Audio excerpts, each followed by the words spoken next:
penting juga. Okey, ada yang record tak apa. Cik Sanudin ada satu tugas lain, jadi tugas ini diserahkan kepada saya dan saya mewakili ketua unit unit praktikum diberikan tugas ini untuk memberikan taklimat kepada cikgu. Okey, saya cuba untuk buat yang mudah, tapi saya cuba untuk menjelaskan apa yang sepatutnya cikgu tahu, dan saya rasa cikgu-cikgu pun kebanyakannya saya nampak wajah-wajah ni nampak macam dah biasa dengan praktikum ni, jadi saya rasa tak ada masalah untuk kita jalankan praktikum. Jadi, okey, saya terus kepada slide. Saya cuba bentangkan slide.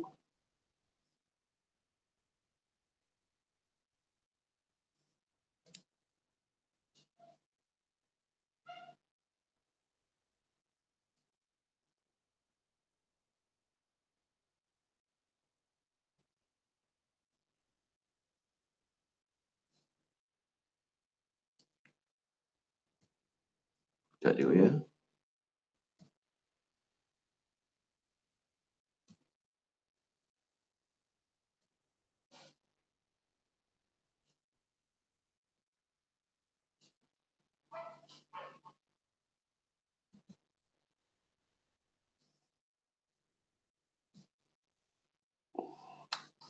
Cikgu kalau ada masalah ataupun ada sebarang pertanyaan boleh tanya cikgu ya.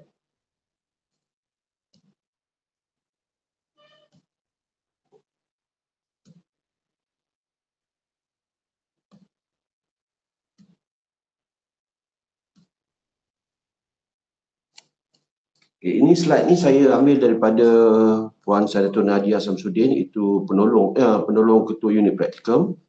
Jadi diberikan kepada semua pensyarah yang melibatkan diri dalam penerangan pada petang ini. Sebenarnya ada 70 slide. Ada 70 slide. Saya cuba untuk jelaskan yang mana yang penting kita terangkan, yang mana yang tak terlibat dengan kita saya akan skip lah nanti. Tapi saya tak boleh skip, kita jalan terus, saya tak boleh nak potong dia punya slide ni. Okey, untuk praktikum kali ini, unit kami dikenali dengan nama PISMP Ambilan Jun 2020/2024, bermakna pelajar ini akan tamat pada bulan Jun 2024. Jadi maksudnya ini adalah semester yang terakhir pada mereka, dan mereka ini juga kami kenali dengan unit V. Ya. Jadi untuk petang ini yang terlibat dengan pembentangan saya ialah guru-guru pembimbing untuk pendidikan seni visual dan juga pendidikan muzik. Betul cikgu ya? Pendidikan seni visual dan juga pendidikan muzik. Yang lain pun kalau nak masuk pun saya rasa boleh juga. Tapi kita lebih tumpukan kepada dua subjek ini. Sebabnya ada sedikit perbezaan dengan subjek-subjek yang lain. Dan untuk pengetahuan cikgu ya, untuk praktikum kali ini, dia melibatkan dua kumpulan yang ada perbezaan, di mana pelajar yang ada sedikit perbezaan ialah pelajar bimbingan dan kaunseling. Ada 4 orang pendidikan muzik. Jadi untuk pendidikan seni saya tak pasti berapa orang, tetapi yang mana ada pelajar mereka ataupun ada guru praktikum mereka yang majornya ialah bimbingan dan kaunseling, ada sedikit perbezaan, di mana perbezaan daripada segi masa. Ya? Di mana BNK ataupun bimbingan dan kaunseling ini cuma ada 4 minggu yang terawal. Ya? Berbanding dengan yang subjek major yang lain. Jadi kita akan ambil pelajar untuk elektif, ya? Elektif muzik dan juga elektif pendidikan seni visual. Okey, kalau saya ada tersalah tolong maklumkan kepada saya ya. Kita boleh bincang sama-sama, tapi itulah yang saya dimaklumkan.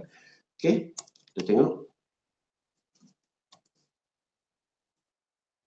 Okey, ini yang unit praktikum. Saya tak ada dalam sini sebab saya daripada unit lain, saya daripada unit muzik. Okay, ini saya skip juga Sebab ini biasa Okay, apa yang dimaksudkan dengan praktikum. Saya cuba untuk skip, saya faham cikgu penat semua balik sekolah semua kan. Saya pun penat juga. Okay, auditor praktikum. Kita nak buat teori dan juga amali. Ini sama juga. Ada 70 semua cikgu ya. Jadi saya cuba skip yang mana yang kurang penting lah. Okey, ini baik. Untuk praktikum fasa 2, ini yang perdana. Perdana maksudnya ialah selain daripada yang 12 minggu ini. Kita bermula pada 2 Januari sehingga 26 April 2004. Ini untuk subjek yang selain daripada bimbingan dan kaunseling. Jadi kita faham pada 2 minggu ini saya dipahamkan bahawa banyak sekolah yang menjalankan peperiksaan akhir tahun. Ya. Jadi dalam 2 minggu ini kita terpaksalah, kita macam mana pun kita terpaksa skip. Para pensyarah dan juga cikgu-cikgu tak digalakkan untuk datang. Tak digalakkan untuk datang untuk tengok pelajar kita sebabnya memang PNP ini tak boleh dijalankan. Walau bagaimanapun untuk pelajar, untuk guru pelatih, guru praktikum, kita dah maklumkan bahawa mereka perlu buat lesson plan untuk minggu ini. Itu kita dah maklumkan kepada pelajar kita. Okay, ini untuk yang perdana bermula pada 2 Januari selama 12 minggu sehingga 26 April 2004. Okay, ini kalender akademik. Kalender akademik ini ialah yang mana kita guna pakai ketika pelajar kita ada di IPG. Kalau kita tengok ini, mereka ada praktikum, ada cuti persekolahan, ada program transformasi minda, itu mereka terpaksa balik ke IPG. Dan praktikum kita habis pada 24. Ada 24 laburan di sini. Okay. Ini internship praktikum dan juga internship di sini.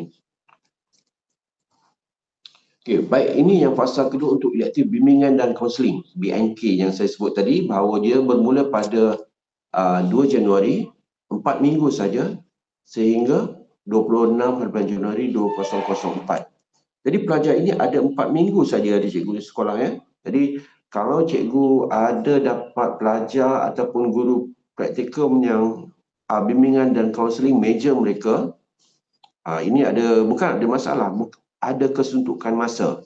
Sebabnya pada 2 minggu yang pertama ni sekolah ada peperiksaan dan tak boleh nak jalankan PNP, dan pada 2 minggu yang kemudian, iaitu pada minggu 3 dan ke-4, kita terpaksa jalankan bimbingan kepada mereka. Cikgu-cikgu akan jalankan bimbingan pada masa 2 minggu ini saja. Disebabkan pada minggu ke-5 sehingga minggu ke-12 mereka akan menjalankan aktiviti kaunseling. Program pendidikan kaunseling ni berlainan dengan yang subjek yang lain. Jadi saya pun kurang arif dengan apa yang dijalankan oleh Fakulti Bimbingan dan Kaunseling ataupun Jabatan Bimbingan dan Kaunseling untuk pelajar-pelajar mereka. Jadi saya tak beri perhatian kepada aktiviti selepas minggu ke-4, itu minggu ke-5 dan seterusnya. Itu di bawah bimbingan dan kaunseling.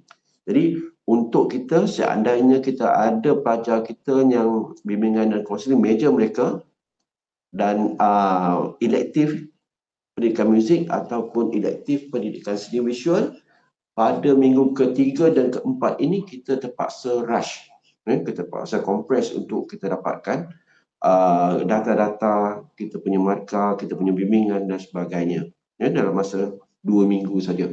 Ini bukan masalah ini berpunca daripada sistem persekolahan kita yang berbeza dengan sistem yang lain. Sebabnya kita buat MK ataupun maklumat khusus, perancangan kita ialah selama 5 tahun sekali. Jadi untuk tahun ini ada perbezaan, tapi kita terpaksa juga teruskan dengan perancangan kita. Jadi kita terpaksalah adjust sikit-sikit. Okey cikgu Jadi ini ada masalah sikit, masalah daripada segi kesuntukan masa. Okey, ini kalender akademik Trust BNK. Itu yang saya sebut tadi. Kita ada praktikum di sini 1, 2, 3, 4. Dan pada minggu yang ke-3 dan ke-4 ni juga sebenarnya ada satu lagi kompres ataupun ada pertindahan disebabkan oleh masa. Dia menjalani praktikum dan pada yang sama dia terpaksa menjalani internship bimbingan dan kaunseling. Jadi 2 minggu ini kita dah hilang sebabkan oleh peperiksaan yang kebanyakan sekolah buat. Jadi 2 minggu inilah pensyarah akan datang dan cikgu akan menjalankan bimbingan kepada pelajar-pelajar kita. Baik, ini internship bimbingan dan kaunseling. Dia bermula pada 15 Januari seperti yang saya sebut tadi, selama 14 minggu sehingga 24. Ini ada sedikit perubahan. Jadi kita jangan ambil hal, bukanlah jangan ambil hal, kita tak terlibat dengan program 14 minggu ini. Ini yang melibatkan diri adalah guru-guru bimbingan dan kaunseling dan juga pensyarah-pensyarah bimbingan dan kaunseling. Kalau ada yang tak faham boleh tanya kalau saya laju sangat ke. Tapi saya rasa cikgu ni, saya tengok dia nampak macam wajah-wajah yang biasa dengan praktikum, nampak macam dah ada pengalaman dengan guru-guru praktikum, dah ada pengalaman ya. Yang muda-muda pun saya rasa dia baru saja menjalani praktikum dan saya rasa tak ada masalah lah. Okey, ini kalender akademik Teras BNK. Sama juga tadi, ya ada internship BNK praktikum 2. Ini yang kita terlibat. Dan akhir-akhir ni untuk dia melengkapkan 1 semester. Jadi dari sini ni kita tak terlibat lah. Okey, penempatan guru pelatih. Macam mana kita meletakkan guru pelatih? Kita dapat sistem muafakat, itu sekolah, IPG dan juga persetujuan JPN. Jadi kita minta sekolah, senarai nama sekolah ini diuruskan oleh unit praktikum di mana IPG akan letakkan pelajar-pelajar dia dengan persetujuan JPN. Kalau satu daripada komponen ini tak bersetuju, kita tak akan letakkan cikgu. Jadi sebenarnya sekolah cikgu sudi untuk menerima pelajar-pelajar kami untuk menjalani praktikum. Okay, terima kasih kepada sekolah-sekolah yang terlibat dengan praktikum ini. Okey, ini bilangan waktu mengajar ya. Ini penting juga. Tak apa cikgu, kalau cikgu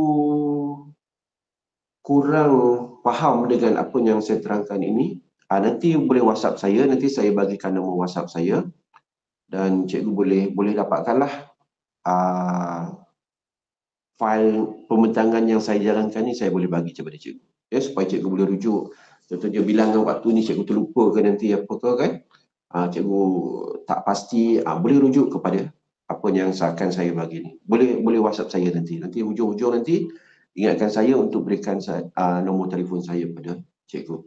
Okey, bilangan waktu mengajar bagi PISMP atau program ijazah sarjana muda perguruan ialah 10 waktu minimum dan 12 waktu dan maksimum 12 waktu seminggu. Jadi antara 10 sehingga 12. Dan kebanyakan sekolah-sekolah yang mana kita hantar pelajar kita, dia boleh sebenarnya, bukan sekolah kurang murid ataupun sekolah yang ada masalah untuk memberikan 10 waktu hingga 12 waktu.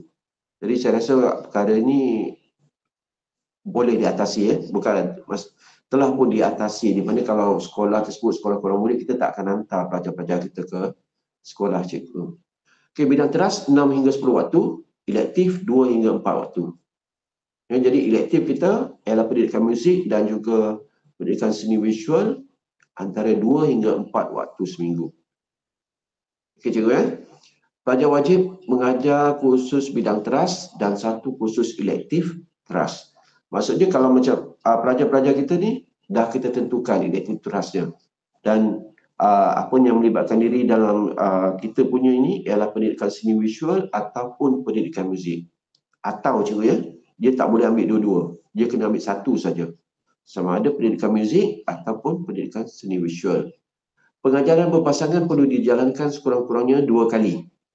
Ini kita dah taklimatkan kepada pelajar kita, iaitu sekali untuk teras dan sekali untuk elektif. Di mana kalau kita nak cari bukti, kita boleh tengok daripada lesson plan, RPH mereka. Yang kita akan boleh cek daripada situ sama ada mereka telah jalankan ataupun tidak pengajaran berpasangan. Okey, pementoran berstruktur. Ini ialah tugas kita. Kita akan membimbing, mengajar, mempengaruhi dan memberi sokongan kepada pelajar. kita juga sebagai mentor membimbing dan menasihati guru yang baru dan kurang berpengalaman untuk menghadapi suatu suasana kerja berdasarkan perkongsian pengalaman dan maklumat. Jadi maksudnya di sini inilah tugas kita. Tugas-tugas cikgu, kita minta bantuan daripada cikgu sebab cikgu berada di sekolah untuk membimbing, untuk mengajar ataupun memberi menasihati guru tentang pengajaran mereka, tugas-tugas mereka di sekolah, dan juga memberi satu maklumat awal tentang bagaimana mereka sebelum mereka posting. Mereka ini akan berakhir kursus mereka selama 5 tahun pada Julai ini. Jadi maksudnya dah tak lama dah. Habis pada Julai ini mereka akan bercuti dan mungkin dalam 3 ataupun 4 bulan mereka ni akan posting ke sekolah. Ini maklumat untuk pelajar unit B kita. Okey, kerangka pementoran ini bagi saya kita boleh faham sendiri di mana inilah struktur dia. Okey, ini yang model yang kita gunakan, di mana dalam pengajaran kita perlu ada model yang kita bersandar kepada model tersebut. Jadi secara asasnya ialah kita membantu guru. Kita memberi buat perhatian, kita buat analisis. Sebenarnya ini bukan satu yang perlu kita buat secara bertulis, tapi sekadar orang kata on my mind pun okey. Dalam pemikiran kita pun okey. Kita tengok apa yang pelajar kita yang tak betul, kita betulkan. Itu saja dia punya secara kesimpulannya. Jadi kita mudahkan daripada model ini, kita bimbing pelajar. Kalau tak betul, kita betulkan. Kalau dia betul, kita berikan teguhan. Ataupun yang mana yang kurang betul ataupun kurang daripada segi mutu pengajarannya, kita boleh murnikan lagi. Ini yang diasaskan oleh Glickman. Jadi maksudnya kita tak payah faham sangatlah model ni. Jadi kalau saya kata senang ialah kita bimbing guru tersebut. Itu saja secara asasnya. Okey, tanggungjawab guru sekolah ini saya cerita sikit-sikit. Ini sebenarnya kita dah lepas. Kita terima maklumat tentang praktikum daripada sekolah. Sekolah kita beri maklumat. Kita minta nama guru pembimbing, kita beri taklimat kepada pelajar tentang sekolah anda, tugas-tugas mereka, apa yang perlu mereka jalankan, apa yang mereka tak boleh jalankan, ini kita dah buat. Sama juga memberi jadual waktu dan takvim sekolah, ini kita minta sekolah buat, dan kita juga dah minta pada pelajar kita untuk minta benda-benda ni dengan sekolah. Okey, dan pelajar-pelajar kita ini pun diawasi oleh sekolah mengenai disiplin mereka, kehadiran mereka, memberitahu secara bertulis kepada IPG jika sekiranya tidak menjalankan tugas dengan memuaskan, tidak hadir tanpa sebab, terlibat dengan kes-kes disiplin, menghadapi masalah kesihatan ataupun kemalangan. Jadi ini tugas-tugas sekolah, tapi kita harap tak adalah benda ini berlaku. Sebenarnya kita bersedia saja.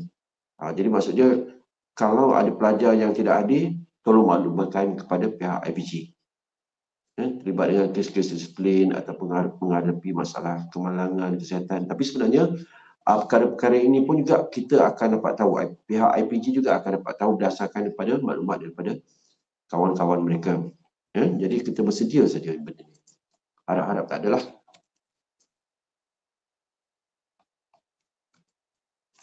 Apa tak jalan.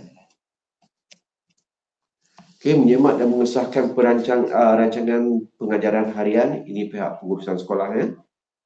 Memastikan guru pembimbing memberi bimbingan dan tujuan ajar secara berterusan kepada pelajar. Ini saya harapkan sangat daripada cikgu untuk membantu guru-guru kita. Guru-guru kita ni sebenarnya dah kali kedua untuk pergi praktikum. Tetapi praktikum mereka yang pertama itu ialah secara maya. Ada masalah sikit. Mana kalau kita tengok satu sesi dulu, ada satu batch sebelum ini yang mana praktikum kali kedua ini mereka kalau kita bandingkan dengan pelajar-pelajar ataupun guru-guru praktikum yang mana pada peringkat pertama tidak dijalankan secara maya, mereka lebih yakin, mereka lebih confident, lebih pengalaman lah pada saya. Di mana kumpulan ini kalau tak silap saya ialah mereka kali pertama menjalankan praktikum secara maya. Jadi ada perbezaan di situ. Jadi untuk kali kedua ni sepatutnya mereka lebih matang. Kalau mereka kurang matang, maksudnya kalau disebabkan oleh praktikum maya, memang kita tak boleh nak buat apa je. Sebab pengalaman tu kurang daripada segi mereka menjalani praktikum yang sebenarnya. Seterusnya mengambil berat hal-hal berkaitan dengan kebajikan pelajar, memastikan segala proses berkaitan dengan pelaksanaan penyelidikan praktikum dilaksanakan dengan sempurna dan berkesan. Maksudnya nanti pihak sekolah akan pastikan cikgu akan hantar segala laporan yang diperlukan. Contohnya kita ada borang PR1, kita ada bimbingan, kita ada penilaian kolaboratif, penilaian bersama di antara cikgu, pembimbing dan juga pensyarah, di mana pihak kami akan datang untuk jumpa dengan cikgu, kita bincang, kita tengok pengajaran mereka dan kita berikan markah untuk penglibatan mereka di sekolah. Itu untuk subjek elektif ini kita akan combine sekali dengan co-curriculum. Co-curriculum saya akan terangkan sekejap lagi.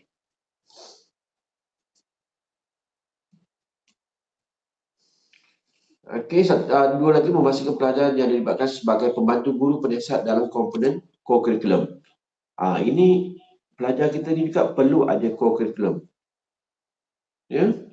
Pelajar tidak, yang seterusnya, memastikan pelajar tidak diberi kelas ganti melebihi 5 waktu seminggu. Kita boleh beri mereka ini tugas sebagai guru ganti, relief. Kita faham suasana di sekolah kadang-kadang ada cikgu yang terpaksa pergi mesyuarat, menjalankan aktiviti sukan ataupun koko di luar. Tapi kita minta jasa baik cikgu untuk tidak memberikan waktu ganti ni lebih pada 5 waktu seminggu. Sebabnya kita tak nak nanti mereka ini terlalu terbeban ataupun tidak ada masa untuk menyiapkan RPH, menjadikan perancangan untuk pengajaran dan sebagainya. Sebabnya mereka ini pergi praktikum dengan tugas-tugas yang telah kita tetapkan. Ada 2 folio yang terpaksa mereka buat selain daripada mengajar di dalam kelas. Jadi kita minta jasa baik sekolah untuk memastikan tidak lebih pada 5. Okey. Tugas dan tanggungjawab guru pembimbing, inilah yang tugas kita baru bermula. Menerima maklumat berkaitan praktikum dari unit praktikum IPG. Inilah saya sebagai wakil. Memahami, menghayati dan melaksanakan peranan sebagai guru pembimbing, memberi bimbingan dan tunjuk ajar kepada pelajar. Okey. Ini perkara-perkara yang kita perlu lakukan di satu daripada segi jadual waktu. Ada 15 ya.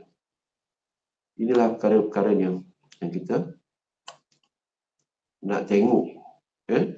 Kita tengok jadual waktu di SKP sama ada betul ke tak betul. Rancangan mengajar dan persediaan mengajar harian, sumber PDP, proses PDP dan sebagainya, pengajaran berpasangan, amalan pemulihan dan pengayaan dalam PDP, teknik penyoalan, aplikasi terapi, pentaksiran dan penilaian pelajar, pengurusan bilik belajar. Saya laju cikgu ya.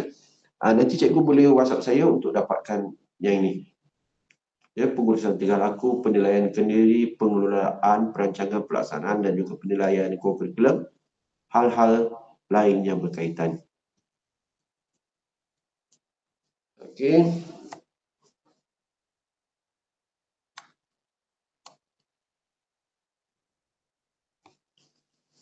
Memberi peluang kepada pelajar membuat pemerhatian pengajaran guru pembimbing. Kalau pelajar-pelajar kita nak tengok cikgu mengajar, benarkanlah cikgu diorang nak belajar. Jadi janganlah cikgu rasa saya ni bukannya baik sangat, saya bukannya bagus sangat, nak tengok saya mengajar. Ataupun cikgu rasa saya ni gabra bila ada orang tengok macam JPN tengok, macam PPD tengok, jadi saya tak boleh. Jadi anggaplah mereka ini baru belajar dan berilah mereka ini peluang untuk tengok cikgu mengajar. Kalau andai katalah ada pelajar kita nak tengok. Ya, menyemak, memberi ulasan bertulis dan menandatangani rekod persediaan mengajar pelajar. Saya rasa ada bahagian yang perlu untuk cikgu tanda tangan selain daripada pihak pengurusan sekolah. Ya, fikir HAM ke, ya, fikir KOKO ataupun fikir pentadbiran ataupun guru besar sendiri yang memang ada menandatangani rekod persediaan mengajar. Menyemak dan membimbing pelajar dalam penulisan refleksi pengajaran. Itu refleksi ini mereka pun dah diterangkan ada 4 elemen dalam penulisan refleksi. Penulisan jurnal reflektif mingguan dan pembinaan portfolio praktikum dengan menggunakan senarai STEMAK yang ditetapkan.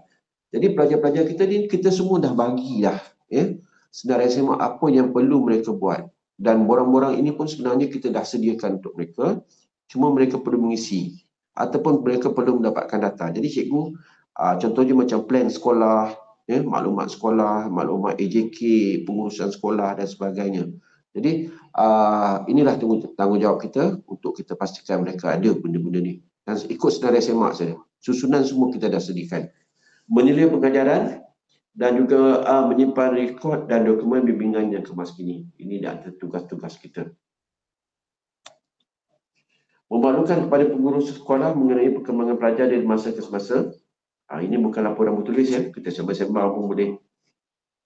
Memantau kehadiran pelajar, kalau dia tak datang, ini kita yang saya sebut tadi. Anda kata ada lah, tapi biasanya kita harap tak ada. Ya. Kalau ada, kita cepat-cepat tidak bagi tahu pada pengurusan sekolah dan kita ada borang sebenarnya. Ataupun telefon saja pihak IPG, unit praktikum, ya, untuk maklumkan perkara tersebut. Membuat laporan bertulis tentang kes-kes khas. Ini yang harap-harap tak ada, cikgu, ya. Membuat rumusan prestasi praktikum pelajar bersama pensyarah penilaian dan menggunakan borang penilaian praktikum. Ini yang saya sebut tadi, kolaboratif, di mana cikgu akan berbincang dengan pensyarah yang datang untuk kita tetapkan berapa markah dia, prestasi dia, dan juga adalah laporan-laporan yang perlu kita siapkan. Jadi jangan bimbang, ini pensyarah akan menilai cikgu. Kita akan sama-sama isikan borang tersebut untuk kita rumuskan nanti. Kehadiran pelajar sekurang-kurangnya 6 jam dan maksimal 8 jam. Kehadiran perlu direkod. Kalau sekolah cikgu ada punch card, ada buku log ataupun sistem kehadiran print, ya. Mohon juga kita, untuk pelajar kita ni, dia boleh guna pakai. Ini untuk rekod kita, ya. Rekod kehadiran perlu disahkan setiap bulan, dilampirkan dalam portfolio praktikal sebagai bukti kehadiran. Ini dah ada dah borang ni. Kita perlu sahkan saja, ya, pihak sekolah. Ataupun kalau pihak sekolah beri kebenaran kepada guru pembimbing, so teruskan saja. Okey. Baik. Cikgu menyelia berasaskan pencerapan klinikal. Maksudnya di sini ialah cikgu akan masuk dalam kelas. Bimbingan ini berterusan. Penilaian hanya dibuat selepas bimbingan. Maksudnya cikgu akan bimbing gunakan borang PR1. Saya rasa cikgu dah dapat. Sekejap, ya. Ada pause sekejap. Penilaian dibuat berdasarkan borang PR1. Saya rasa tadi pagi tadi saya diberikan taklimat bahawa cikgu telah diberikan borang PR1. Kalau cikgu tak ada, boleh minta pada pelajar kita. Ya, pada pelajar kita boleh pelajar kita boleh beri pada cikgu. Cikgu tak gunakan PR2. Dia ada 2 jenis borang, iaitu PR1 dan juga PR2. Di mana PR1 ni kita gunakan untuk membimbing. Dia tidak ada markah. Dia ada catatan apa yang komen-komen daripada guru. Borang ini digunakan oleh cikgu. Dan borang PR2 ialah borang yang ada markah. Borang ada markah ni kita akan gunakan secara kolaboratif. Di mana cikgu akan bincang dengan pensyarah yang datang nanti pada akhir nanti kita buat sekali saja. Ya, setelah bimbingan PR2 kita jalankan oleh pensyarah, dan yang akhir sekali borang PR2 yang kita guna pakai, kita akan bincang. Ya, ini akhir sekali. Jadi jangan risau dengan borang PR2, pensyarah akan bersama-sama dengan cikgu. Ya, kita akan bincang. Dan borang PR2 ni dia ada markah. Kita akan bagi markah untuk praktikal kita punya elektif, iaitu muzik ataupun pendidikan seni visual, dan juga dengan KOKO. Co-curriculum kita perlu juga untuk isikan markahnya. Ini borang PR1 ya. Ini cikgu dah ada. Inilah dia punya tahap-tahap. Kita tuliskan nama dia, mereka butiran ini. Ini secara manual cikgu ya. Borang ini boleh didapati di guru pelatih atau ke YouTube IPG KI. Jadi untuk mudahnya, cikgu tanya pada guru pelatih, saya nak salinan borang PR1. Mereka ni dah ada. Mereka memang dibekalkan. Selalunya kadang-kadang kalau dia nak kata kalau cikgu nak masuk dalam kelas, cikgu dah bincang, esok saya nak masuk kelas awak, mereka akan sediakan. Ya? Mereka dah ada benda-benda ni. Jadi inilah rubrik-rubriknya. Tahap-tahapnya perancangan. Saya tak berniat untuk menerangkan tentang borang PR1 ni, tetapi untuk mengisi borang ini kita dah sediakan rubrik-rubriknya. Jadi cikgu ambil je daripada sini. Kalau anda kata tahap dia ialah 4, contohlah ya, untuk perancangan tahap dia 4, ya, pengenalan semua apa sini, cikgu ambil daripada sini. Perancangan tahap 4 je. Pilih saja yang mana. Jangan sini cikgu letakkan 1, contohlah 1 ni kurang baiklah ya. Cikgu ambil ulasannya ini, jadi salah lah. Kalau tahap dia 4, pilihnya ini. Ataupun cikgu boleh gunakan ayat sendiri. Yang cikgu rasa lebih sesuai untuk menerangkan apa yang pelibatan mereka. Jadi kita ada perancangan, pelaksanaan, dan juga satu lagi kalau di bawah ini ada tentang refleksi. Ya, akhir sekali adalah refleksi. Jadi semua ada rubrik. Kita sediakan rubrik untuk memudahkan guru, walau bagaimanapun cikgu boleh gunakan bahasa sendiri. Kalau itu yang lebih menepati pada pandangan cikgu. Praktikum bertema. Apa yang dimaksudkan adalah di sini ialah kita ada tema-tema untuk kita menjalani praktikum. Jadi maksudnya ada 12 minggu. Kita boleh bahagikanlah secara kasarnya untuk 2 minggu yang pertama untuk perancangan. Contohlah, ya. Kita ada perancangan, kita ada pelaksanaan, kita ada penilaian kalau tak silap saya, dan akhir sekali kita ada reflektif.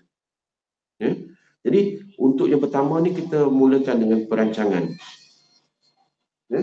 Untuk perancangan, jadi maksudnya pada minggu-minggu awal ni kita tengok lesson plan saja. Lesson plan mereka pada minggu pertengahan praktikum mereka, barulah kita tengok tentang PNP mereka. Ini pelaksanaan yang kedua.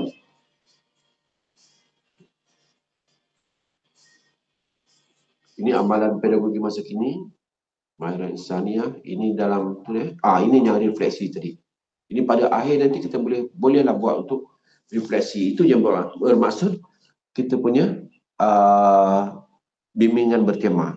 Jadi maksudnya kita boleh tengok daripada segi apa yang sesuai dengan segi masa. Jadi kalau macam peringkat pertama ni, peringkat awal lah, contohnya pada minggu pertama, minggu kedua ni kita nak tengok terus pengajaran, saya rasa kurang sesuai lah. Jadi kita lebih kepada perancangan apa yang mereka tulis dalam RPH. Kita betulkan dulu RPH. Andai kata kurang tepat. Sebab kadang-kadang sekolah lain, kami di IPC ni lain, tapi menjurus ke arah yang sama juga saya rasa. Okey, baik, ini tentang co-curriculum. Ya, penjelasan satu, penjelasan bersama kita ada 10% je. Ini untuk pensyarah. Ini pun untuk kita bersama. Okey, permainan, olahraga, uniform dan juga persatuan. Jadi baik, yang ini ni kita pilih satu saja. Ya, sekolah bagi satu. Ya? sama ada dia bagi permainan, bagi olahraga, bagi beruniform ataupun persatuan. Ini komponen-komponen ni ada di dalam borang PR. Apa yang kita nak bagi markah. Ini dia punya itulah tema-tema dia, permulaan, perkembangan, penutup. Dia kejurulatihan, penganjuran. Ini dia punya tema. Jadi maksudnya pada minggu awal ni kita tengok pada segi permulaan lah. Dia punya pelaksanaan, dia punya perkembangan ni kita tengok dalam minggu pertengahan, penutup ni, rumusan pada akhir, dan kita juga boleh tengok kejurulatihan dan juga penganjuran. Pemetaan penyeliaan, ini elektif, pembimbing teras, ini kita tak terlibat. Okey, ini yang kita terlibat. Kenapa hilang?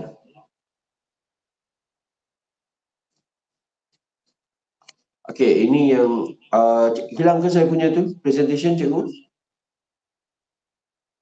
Nampak tak?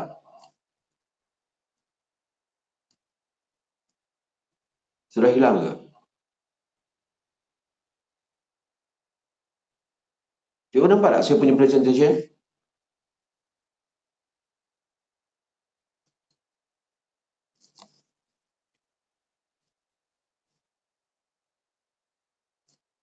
Sebab dekat saya punya handset saya terpaksa gunakan dua. Okey, dah masuk dah. Saya terpaksa gunakan dua peranti. Satu saya gunakan laptop dan satu saya gunakan handset. Baik, guru pembimbing elektif ini. Minggu kedua, kita tengok pemetaan ini. Ya. Bimbingan. Ini K ni ialah kolaboratif. Ya, yang PB ni pendidikan bersama. Jadi, inilah yang cikgu perlu buat. Bimbingan face to face, Ini K1 ni dia orang akan balik ke IPG, tak silap saya. Jadi ini bimbingan juga, dan akhir nanti kita pada minggu 10 kita akan berbincang antara pensyarah dan juga guru pembimbing elektif. Sebab minggu ke-11 dan ke-12 ni ialah untuk rentasan cemerlang praktikal.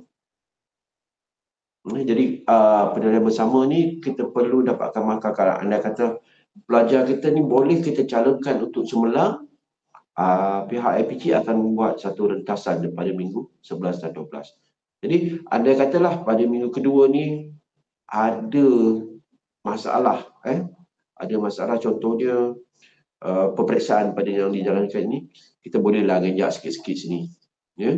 Tapi janganlah jauh sangat. Jangan dah bimbingan yang pertama ni terus bermula daripada sini, kesian pelajar kita. Walau bagaimanapun kalau nak buat bimbingan di luar daripada sini pun digalakkan juga. Jadi kita boleh membimbing lebih kepada guru-guru praktikal kita. Okey, ini lawatan sosial.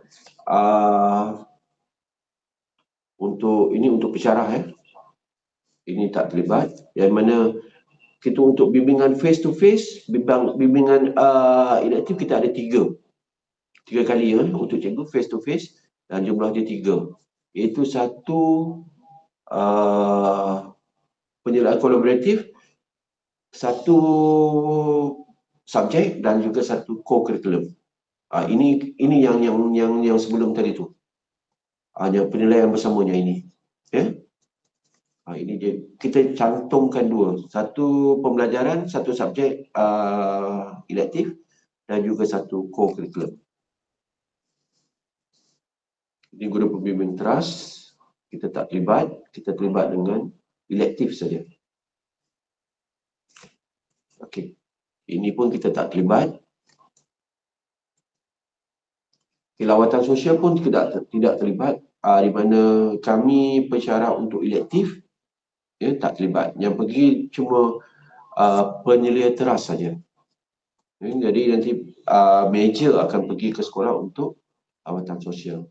Okey, ini dah sebut sebagai kolaboratif tadi, di mana pada hujung semester pada minggu ke-10 pensyarah akan datang untuk jumpa dengan cikgu. Kita tengok sama-sama pengajaran dan pembelajaran pelajar kita. Untuk itulah kita bagi markah. Okey, ini borang kolaboratif. Ini disebut sebagai borang PR2. Ini PR1 dan satu lagi ada borang PR2. Ini PR1 untuk kolaboratif. Ini sama dengan borang tadi. Ini kita akan tengok lagi. Ya. Ini pun tak ada apa. Okey, baik. Untuk penyeliaan guru ya, dalam kita punya file, dalam kita punya folio tu ada ruangan untuk kita tanda tangan. Okay, guru pembimbing teras, ini guru pembimbing elektif teras. Jadi kita akan tanda tangan di sini. Cikgu akan tanda tangan di sini. Jumlah berapa? Okay, kita ikut saja pada jadual tadi, mapping tadi yang kita beri. Okey. Aktiviti co-curriculum 1 jam seminggu. Pensyarah bidang elektif bertanggungjawab membuat bimbingan dan penjalanan co-curriculum seperti jadual penyediaan. Ini pensyarah elektif akan pergi untuk tengok co-curriculum. Perlu ada satu aktiviti saja ya cikgu di sekolah yang seperti yang saya sebutkan tadi, sama ada sukan, permainan, persatuan, kelab dan sebagainya. Janganlah bagi banyak-banyak pada pelajar kita. Pelajar juga perlu menyediakan satu RPH Koko yang lengkap. Mereka kena pastikan juga ada RPH Koko. Mereka dah dimaklumkan, mereka dah memang ada satu paper untuk penulisan co-curriculum, di mana ada sedikit perbezaan dengan kita punya RPH untuk subjek teras ataupun subjek elektif. Okay, inilah yang sebut tadi ya. Permainan, olahraga, uniform dan juga persatuan. Pilih satu saja. Setiap minggu cikgu ya. Maksudnya dalam minggu 1-2 ni ada peperiksaan, buat RPH saja. Kita dah pesan pada pelajar kita. Walaupun dia tak dapat jalankan co-curriculum, tapi perlu ada RPH. Ini refleksi pada minggu yang ke-7 yang kita sebut tadi dalam mapping tadi. Ini kita tak libat mana pelajar ini akan balik ke IPG untuk refleksi. Okay, ini saya tak, kes gagal. Ini saya harap tak adalah ya. Tapi saya terangkan jugalah, pelajar gagal praktikal perlu disahkan oleh Jabatan IPG, Jabatan Kuasa ini akademik ya. Laporan kes berpotensi gagal perlu dilaporkan oleh pensyarah pendidik dengan kadar segera dan melaksanakan rentasan gagal. Pelajar boleh digagalkan berdasarkan pada syarat-syarat berikut. Pelajar tidak memenuhi syarat-syarat seperti dalam kategori lulus. Pelajar menunjukkan sikap negatif dan tidak mematuhi arahan dan bimbingan. Ya. Kita guna bagi amaran dan kita kena secara bertulis ya, sebanyak 3 kali. Ini dia punya prosedur. Supaya kita, kalau anda katalah, kita kata pelajar kita ini gagal, tapi dibawa ke mahkamah, kita kena ada bukti-bukti secara bertulis. Itu yang kita perlu. Jadi harap benda ni tak ada. Pelajar boleh digagalkan berdasarkan pada syarat-syarat berikut. Tidak memenuhi kehadiran praktikum, ada peratus ya. Pelajar tidak menulis RPH, tidak menulis jurnal reflektif mingguan. Ini kita boleh gagalkan kalau anda kata kita dapat. Melanggar mana-mana peraturan yang bawa Akta 174. 174 ini ialah Akta Pendidikan. Pelajar gagal praktikum diberi peluang mengulang sekali saja. Ini ada syarat-syarat dia. Nanti kita akan tengok nanti macam mana yang kita katakan gagal. Kes gagal dan mengulang, pelajar kalau dapat C, gagal. Okey. Pelajar yang mengulang praktikum dengan sebab-sebab dibenarkan oleh rektor, contoh seperti sakit, kes-kes khas, bencana macam banjir, menyertai misi negara. Ini contohnya yang kita benarkan dia untuk praktikum mengulang. Nanti kita akan tengok nanti ini tak ada apa. Biasa kita akan tengok nanti. Ini surat amaran ni saya harap benda ni kita tak payah buat juga ya. Pengakuan pelajar, kehadiran pelajar. Okey, ada satu yang saya nak tunjukkan cikgu.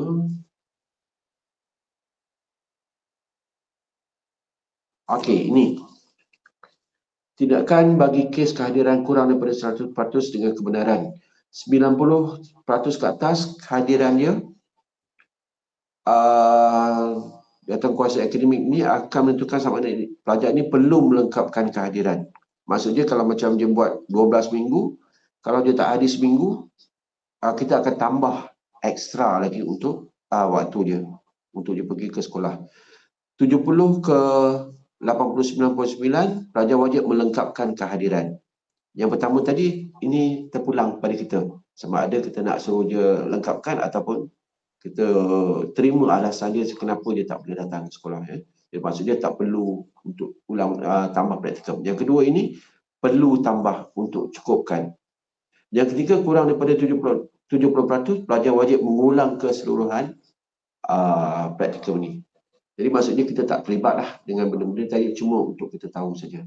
Okey, kehadiran, semakan folio, isu-isu praktikum ya. Aduan pelajar, ini bagi saya tak ada apa, harap-harap tak ada lah ya. Okey, pelajar tidak dibenarkan untuk melibatkan diri dengan aktiviti luar semasa praktikum. Tiada pelaksanaan konkur selepas praktikum 4 minggu bagi pelajar teras BNT. Ini cikgunya kalau tak ada untuk BNT. Selepas minggu keempat tidak ada lagi pelaksanaan konkur. Guru bimbing bukan bidang. Saya rasa ini kita tak terlibat. Semua yang diberikan kepada kita ialah guru-guru yang dalam bidang. Kalau bukan dalam semasa mengajar dulu, sijil-sijil dia bukan dalam bidang tersebut. Contohnya dia bukan dalam option music, tetapi ada kepakaran ataupun ada pengalaman, kita rasa kita kategorikan sebagai layak untuk membimbing ya.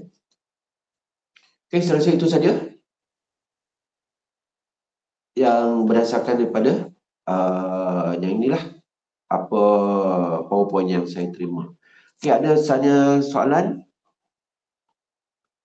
Ada yang tak faham ataupun saya janji tadi saya nak berikan saya punya tu ya. Saya punya nombor telefon. Ni macam mana saya nak bagi ni? Okey, cikgu nak catat ke?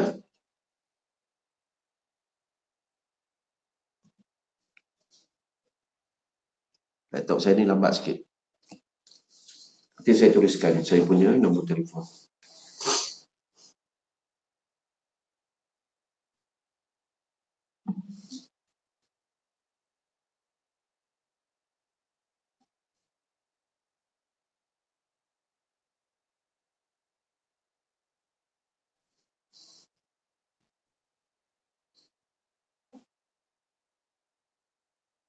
Cikgu Wan saya nampak ada tadi.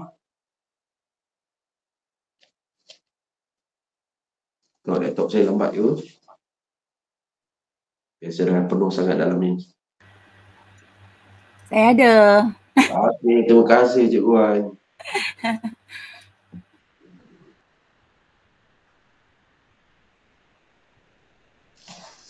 Kosong 12 572 052 4.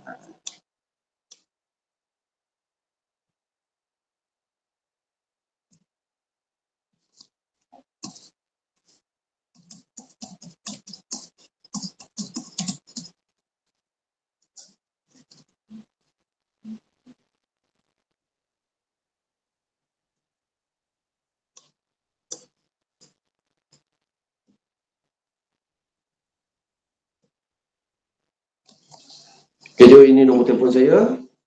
Cikgu boleh WhatsApp saya kalau nak apa yang taklimat yang saya berikan ini. Saya boleh panjangkan.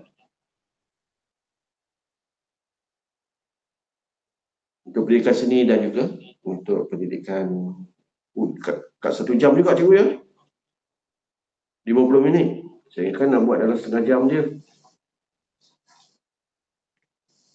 Okay cikgu ya, dah dapat nombor telefon saya. Boleh WhatsApp saya untuk dapatkan yang ini. Jadi cikgu bolehlah kalau cikgu nak rujuk, senang. Ataupun kita ada laman web, itu YouTube. YouTube ni saya tak ada dia punya address yang tepat. Boleh tanya kepada pelajar kita. Jadi borang-borang pun boleh dapat sana, maklumat pun boleh dapat di sana. Tapi Bagi saya kalau cikgu boleh dapat maklumat yang mana kita bentangkan pada petang ni pun saya rasa dah memadai. Ya, jangan pening-pening kepala sangat cikgu. Banyak lagi kita nak kena fikir. Okey cikgu ya. Terima kasih atas kerjasama cikgu. Boleh buka on kamera tak? Saya nak ambil gambar sikit cikgu.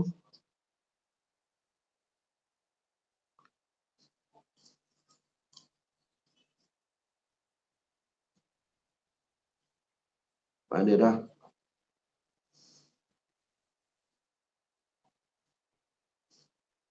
Kita ambil gambar sikit cikgu. Stop presenting.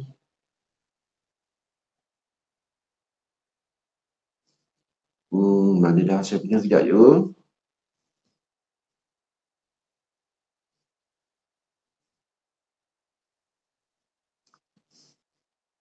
Mana dah saya nak buka ni pula tak ada.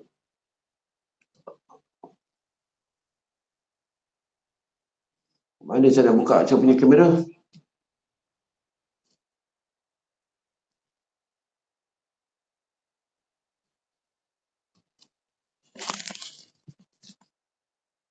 Baru nak betulkan tudung cikgu Wan. Tadi tengah drive Cik Asri. Boleh lambat sikit hari ni. Kenapa tak dapat semua? Macam nak dapat semua? Saya pun tak pandai lah. Minta maaf lah. Tak boleh bantu. Ramai kot cikgu lain yang boleh tu. Kenapa tak dapat semua? Minta tolong oleh cikgu lain yang pandai tu ambilkan dulu. Mana ni?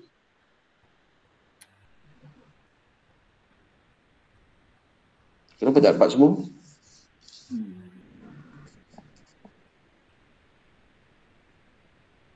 Ya, saya nak quit dulu.